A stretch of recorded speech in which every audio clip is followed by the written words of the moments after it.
Buongiorno! This is Alamo Lake, formed on the Big Sandy River, and we're looking towards Artillery Peak in the distance. And I'm going to break here to talk some anime. Ristorante Paradiso.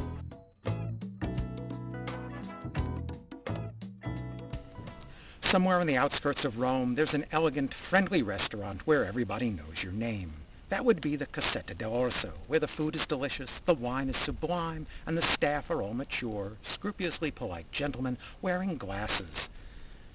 This charming establishment is the focus of the 2009 anime romance series Ristorante Paradiso, based on a shoujo manga by Natsumi Ono. Nicoletta is a young woman from out of town. She stops in to meet the restaurant owner's wife, Olga. This turns out to be an awkward mother and daughter reunion. 20 years ago, after Nicoletta's parents' divorce, Mom dumped the little kid off on Grandma so she could find a new husband without having a kid in tow. Nicoletta's all grown up now, and Grandma's sent her off to reconcile with Mom. But Olga still hasn't told her current husband, the restaurateur, about her daughter.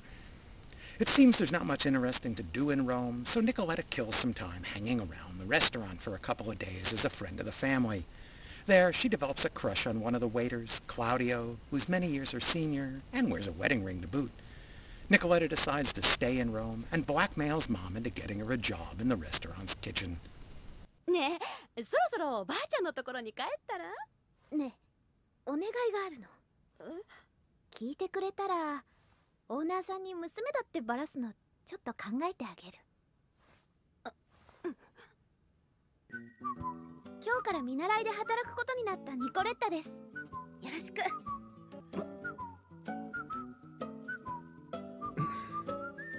Well, nothing really earth-shaking is going to happen in this series as Nicoletta settles into washing dishes and peeling carrots and hoping to become a chef one day. Although Nicoletta is Ristorante Paradiso's primary character, the restaurant has a handful of other staff. Over the course of the series' 11 episodes, each of them will get a little backstory and some present-day story too. These quiet little tales will include some of their family and some of the restaurant's past staff as well. Each of the restaurant's employees has a unique personality and habits, from the grumpy wine steward to the demanding chef. There's a story on how one waiter met his wife, and another on how the chef learned his trade from his predecessor at the restaurant. None of these stories is particularly dramatic. Ristorante Paradiso tells its story slowly with a quiet charm. In a rarity among anime these days, the characters are all mature adults, and except for Nicoletta, most advanced into middle age. Through it all, the underlying story is Nicoletta's two main relationships. One is her strained history with her mother, a familial bond that's still a secret from her husband. The other is Nicoletta's wish to get closer to Claudio. Perhaps unaccountably, he attracts her. This is complicated by Claudio's relationship with his ex-wife, a love he still hasn't set aside, symbolized by the fact that he still wears his wedding band on his finger. Nicoletta isn't aggressive about this relationship, but is quite content to simply bide her time and see how things go. 予報では晴れだったのに。タクシーを呼びましょうか。走れば大丈夫よ。あ、使え。二人なら十分入れる。ありがとう、ルチアーノ。クラウディオに貸したんだ。The art features character designs with large pupils and indiscernible irises. That's initially a little unusual. Those designs sometimes seem to limit the subtlety of characters' expressions. The story doesn't venture too far outside. The exteriors are mostly small street shops, well drawn. The interior of the Casetta dell'Orso are drawn in soft, diffuse lighting and with a slightly washed-out look to make it seem warm and inviting. The animation generally isn't called upon to do much. There are a few shots done with obvious computer work that stick out from the simpler style of the rest of the show. For example, most of the establishment shots outside the restaurant, instead of just using a static painting, use a computer to provide some apparent camera movement. It's unnecessary as well as noticeable and takes you momentarily out of your stupor. The studio, David Productions, seem to be a new group of gonzo expatriates.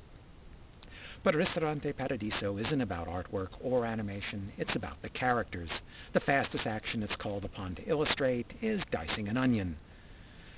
The music goes for a very traditional old European style, the sort of thing that would accompany Audrey Hepburn on one of her European jaunts, say Roman Holiday, or perhaps provide some ambiance to Pepe Le Pew in an old Looney Tunes cartoon.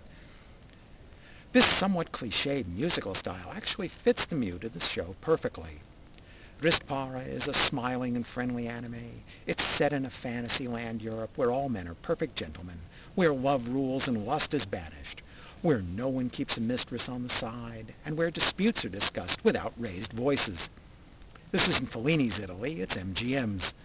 And this isn't the inside of a restaurant from Orwell's Down and Out in Paris and London, but rather from Pixar's Ratatouille.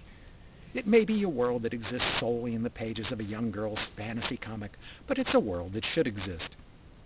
The characters may be adults, but their problems aren't subject to all the complexities of the real world. This is more the territory of a classic romantic comedy, except this isn't a comedy. Fans of Closure will note that the 11-part anime series doesn't have a final conclusion, but it does reach a satisfying waypoint in life. So, I give Ristorante Paradiso 4 stars. It's a nice, slow, pleasant romantic series, populated by some likable characters and relationships. You'll either watch it for those characters or not at all. I found it rather charming and very relaxing. I'm sure all those young people will enjoy it too, because I know how much they enjoy listening to old men sitting around talking about their past. If you'd care to give this show a try, it's currently streaming for free on Crunchyroll with English subtitles. Arrivederci.